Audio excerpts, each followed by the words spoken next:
Hello, bachcho. Let's read this question. So this question says, an object of mass 2 kg is sliding with a constant velocity of 4 meter per second on a frictionless horizontal table. The force required to keep the object moving with the same velocity से इस object को move कराने के लिए कितना force आपको यहाँ पर लगाना पड़ेगा, वो आपको बताना है। ठीक है, तो देखिए बच्चों, इस क्वेश्चन का की कॉन्सेप्ट आप क्या लिख लीजिए। The key concept of this question, force required आपको यहाँ पर बताना है। तो मैंने क्या लिख लिया, force will be the key concept of this question. ठीक है, an object of mass 2 kg sliding with a constant velocity of 4 meter per second on a frictionless horizontal table. The force required to keep the object moving with the same velocity. ठीक है, तो force बताना है। तो बच्चों देखिए, force किसके equal होता है? फोर्स होता है देखिए आपका मास टाइम्स एक्सेलरेशन के इक्वल। ठीक है, मास टाइम्स एक्सेलरेशन के इक्वल।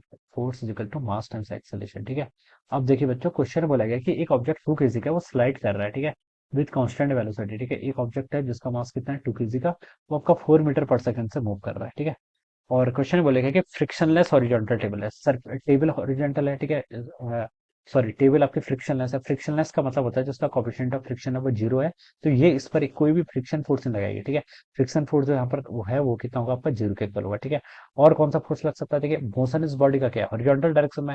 हॉरिजॉन्टल डायरेक्शन में और कौन सा फोर्स लग सकता है? एक फ्रिक्शन ही तो होगा, और कौन सा, और भी कोई लग सकता है क्या? और तो कोई नहीं लगेगा। ठीक है, वर्टिकल डायरेक्शन में तो पता है हमें, एक एमजी ऐसा लग सकता है, एक नॉर्मल मान लीजिए ग्राउंड लगाएगा तो ऊपर को लगा लेगा। लेकिन मोशन हॉरिजॉन्टल डायरेक्शन में, तो हॉरिजॉन्टल डायरेक्शन में फ्रिक्शन फोर्स लग सकता था, लेकिन क्वेश्चन में वो फिक्स फोर्स भी नहीं, क्योंकि बोल दिया कि फ्रिक्शन लेस है, तो आपका फ्रिक्शन फोर्स जीरो हो जाएगा।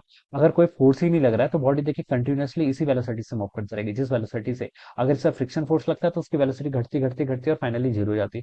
लेकिन देखिए, इस पर आपका कोई फ्रिक्शन फोर्स नहीं लग रहा है, तो बॉडी इस वेलोसिटी से कंटिन्यूअसली क्या करती रहेगी, मूव करती रहेगी। ठीक है, यहाँ पर लिखा है कि the force which is required to keep the object moving with the same velocity से ऑब्जेक्ट को मूव कराने के लिए आपको कितना फोर्स देना पड़ेगा। ठीक है, तो बच्चों हम बता सकते हैं कि इस बॉडी की अगर कांस्टेंट स्पीड से मूव कर रही है और एक्सटर्नल फोर्स यहाँ पर कोई नहीं लग रहा है, एक्सटर्नल फोर्स जीरो होगा, तो बच्चों हम बता सकते हैं कि अगर आपका एक्सटर्नल फोर्स जीरो है तो बच्चों यहाँ से आपका एक्सेलरेशन जीरो है। एक्सेलरेशन जीरो है तो इसका मतलब जो आपकी वेलोसिटी है वो क्या रहेगी, कांस्टेंट रहेगी। तो ऑब्जेक्ट आपका कांस्टेंट स्पीड से मूव करता रहेगा। क्वेश्चन में हमें रिवर्स स्टेटमेंट बोल रखा है कि सेम वेलोसिटी से मूव करने के लिए कितना फोर्स लगाना है, तो हम बता सकते हैं फोर्स आपका जीरो होना चाहिए। ठीक है, तो यानी कि बी ऑप्शन आपके यहाँ से करेक्ट हो जाना चाहिए। ठीक है, B option would be the correct answer of this question. Alright, so I hope you all understood this concept. All the best and thank you so much.